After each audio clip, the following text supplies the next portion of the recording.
आज हम राघव जी का अभिनय करेंगे और आप सीता जी का। राम जी बोले ये सब नहीं करना, कुछ नहीं करना है, हम ही रहने दो, तुम ही रहो। सीता जी बोली करना पड़ेगा, ये अंतःपुर है, ये आपकी सभा नहीं है कि वहां सभा में जाकर के आपकी बात मानी जाएगी, ये कनक भवन है, यहाँ हमारी बात मानी जाएगी। राघव जी बोले तो ये क्या तरीका है कि हम कुंडल उंडल पहन करके, आंखन में काजल लगा के, लहंगा बढ़िया पहन के घूमे। बोले कोई बात नहीं, एक विनोद होगा, सखियों को सुख मिलेगा। दूर खड़े चारुशिला जी के रूप में हनुमान जी बड़े प्रसन्न, बोले आज आनंद आएगा, करवा। राम जी अंत में बेचारे हार गए, बोले कि ठीक है, कहाँ हैं, दीजिए अपने वस्त्र। सीता जी ने अपने संपूर्ण वस्त्र श्रृंगार सब दिया। बोले मैं करूं श्रृंगार? बोले नहीं नहीं, आप भीतर नहीं आओगी, मैं खुद कर लूंगा। चारुशिला जी बोली मुझे दे दीजिए अधिकार। हनुमान जी वो राघव जी को लेकर के भीतर गए, लहंगा पहनाया, ऊपर चुनरी ओढ़ाई, आंखन में काजल लगायो। बार बार हनुमान जी के नेत्र सजल हो जाते हैं कि ये सुख तो है जो मुझे बाहर नहीं मिल रहा था, वो अब अंतःपुर में मिल रहा है। और वहां चंपक लता सखी लेकर के गई हैं श्री सिया जी को, और वहां राघव जी का रूप, आहा, नव कंजलोचन कंज मुख कर कंज पद कंजारुण, अद्भुत रूप धारण किया। अब आज कैसा दर्शन हो रहा है? बोले राम जी हो गए गोरे गोरे और सीता जी हो गई हैं सांवली सी। क्यों? श्री राघव जी सीता जी के रूप में और सीता जी श्री राम जी के रूप में। जैसे ही राम जी के रूप में सीता जी निकल करके आई, सब सखियां देख करके आहा बलैया लेने लगी, कितने सुंदर लग रहे हैं, कितने सुंदर लग रहे हैं, तरण तोड़ने लगी, राई नौन करने लगी, इतने सुंदर लग रहे हैं, आज गोरे राम हुए हैं। अब सब प्रतीक्षा कर रहे हैं सिया जी कब आवेंगे। आहा, तभी नूपुरों की छम छम छम आवाज आने लगी।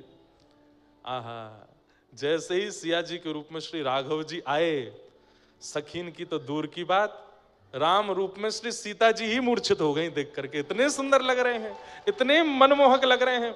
जैसे तैसे होश में आई, होश में आकर के बोली सुनिए एक काम। बोले क्या?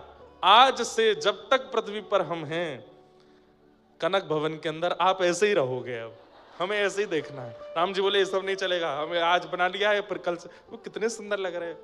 सखियों से कहा तुम सब जाओ, ये रूप देखूंगी तो केवल अकेली मैं। इतने सुंदर राम जी लग रहे हैं।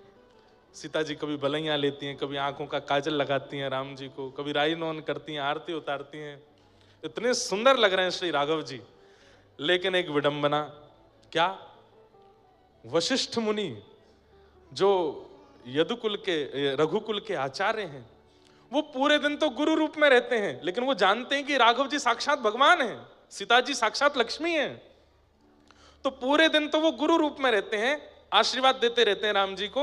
लेकिन संध्या होते ही वो सरजू जी के तट पर अपनी कुटिया में जाते हैं और तुरंत गुरु रूप त्याग करके एक साधक बन जाते हैं और श्री राघव जी के चरणों में बारंबार प्रणाम, मानसी सेवा करते हैं, राघव जी को चित्त में बुला के उनको प्रणाम करते हैं।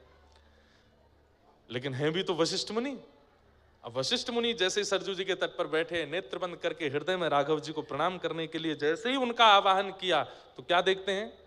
राम जी तो गोरे गोरे दिख रहे हैं और सीता जी सांवली सी दिख रही हैं। वशिष्ठ मुनि बोले ये क्या हो रहा है चित्त में? ये राम जी गोरे कैसे हो गए? ये श्याम वर्ण के ठाकुर जी गोरे क्यों दिख रहे हैं?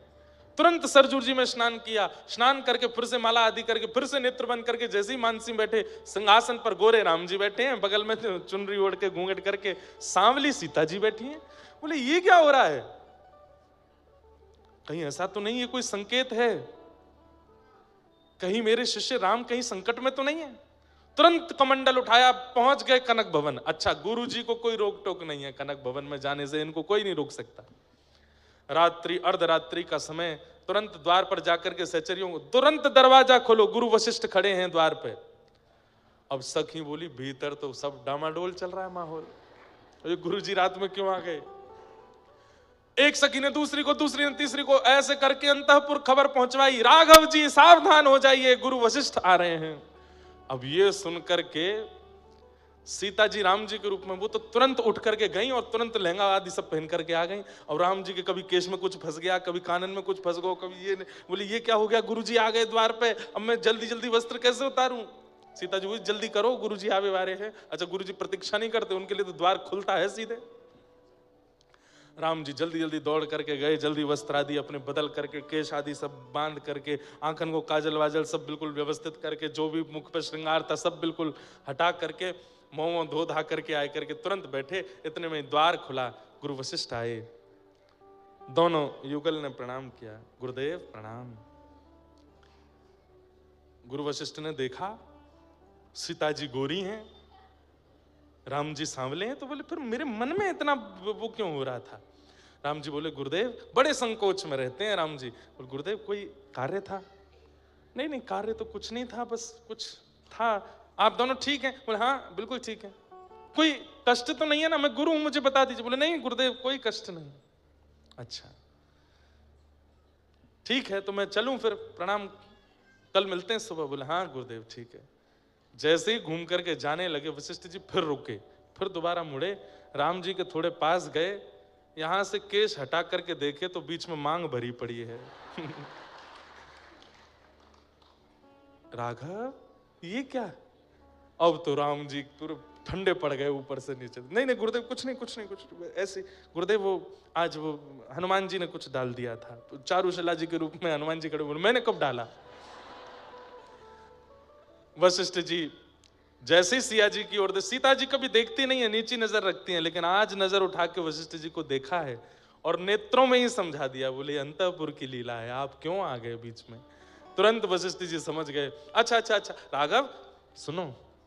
बोले हाँ अब तुम विश्राम करो, सुबह मिलते हैं। वशिष्ठ जी तो गए, राम जी इतने संकोच में चद्दर लई और श्रृंगार घर में जाके ओढ़ करके बैठ गए। 3 दिन तक ऐसे ही बैठे रहे, ना किसी से मिले ना किसी से, इतने संकोच में आ गए। बोले गुरु जी ने मुझे इस रूप में देख लिया। यहाँ पे दशरथ जी मनाने आए, कौशल्या मैया मनाने आई, केकई मनाने आई, सब मनाने के लिए आ गए, लेकिन राम जी माने नहीं। तब पूछा, बोले क्या हुआ था? बोले गुरु जी जब से आके गए तब से ऐसे ही है। तो फिर गुरु वशिष्ठ जी से कहा कि आप जाके राम जी से, तो फिर पुनः गुरु वशिष्ठ जब आए, हल्ला हुआ, गुरु वशिष्ठ आ रहे हैं। राम जी ने फिर चद्दर हटाई, फिर बाहर आ गए। गुरु वशिष्ठ आके बोले क्या बात है, आप 2 दिन से चद्दर में रजाई में घुसे क्यों बैठे हो? इतना संकोच क्यों? नहीं गुरुदेव कुछ नहीं। कान के पास जाके वशिष्ठ ऋषि बोले हम सब जानते हैं ये अंतःपुर की लीला, हम किसी से नहीं कहेंगे, आप बिल्कुल निश्चिंत रहो, किसी को नहीं बताएंगे। अब गुरु वशिष्ठ ने कितनी छुपाई बात कि आज हम मंच से आपको सुना रहे हैं। आज पूरी दुनिया सुन रही है, तो सोच लो गुरु वशिष्ठ ने कितनी छुपाई होगी।